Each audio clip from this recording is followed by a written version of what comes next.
भक्ति महासागर चैनल को सब्सक्राइब करें और बेल आइकॉन दबाएं।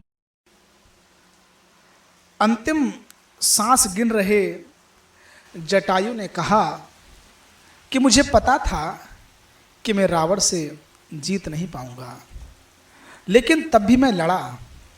यदि मैं नहीं लड़ता तो आने वाली पीढ़ियां मुझे कायर कहती।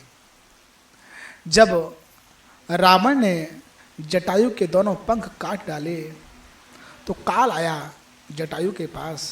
जैसे ही काल आया तो गिद्धराज जटायु ने कहा, मौत को ललकार करके, खबरदार ए मौत, आगे बढ़ने की कोशिश मत करना।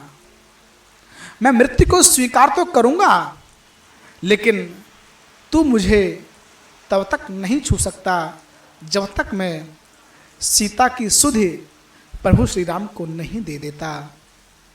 मौत उन्हें छू नहीं पा रही है, मौत कांप रही है खड़ी होकर के।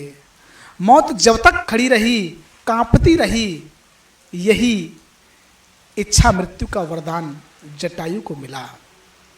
किंतु महाभारत में आप देखें तो पितामह भीष्म 6 महीने तक बाणों की शैया पर लेट करके मौत का इंतजार करते रहे। आंखों में आंसू हैं, रो रहे हैं, भगवान मन ही मन मुस्कुरा रहे हैं। कितना अलौकिक है यह दृश्य। रामायण में जटायु भगवान की गोद रूपी शैया पर लेटे हैं, प्रभु श्री राम रो रहे हैं और जटायु हंस रहे हैं। वहाँ महाभारत में भीष्म पितामह रो रहे हैं और भगवान श्री कृष्ण हंस रहे हैं। भिन्नता प्रतीत हो रही है। अंत में जटायु को प्रभु श्री राम की शैया रूपी गोद मिली, लेकिन पितामह भीष्म को मरते समय बाणों की शैया मिली। जटायु अपने कर्म के बल पर अंत समय में भगवान की गोद रूपी शैया में प्राण त्याग रहा है, प्रभु श्री राम की शरण में। और बाणों पर लेटे लेटे पितामह भीष्म रो रहे हैं। ऐसा अंतर क्यों? ऐसा अंतर इसलिए है कि भरे दरबार में भीष्म पितामह ने द्रौपदी की इज्जत को लुटते हुए देखा था, विरोध नहीं कर पाए थे। दुशासन को ललकार देते, दुर्योधन को ललकार देते, लेकिन द्रौपदी रोती रही, बिलखती रही, चीखती रही, चिल्लाती रही, लेकिन पितामह भीष्म सिर झुकाए बैठे रहे, नारी की रक्षा नहीं कर पाए।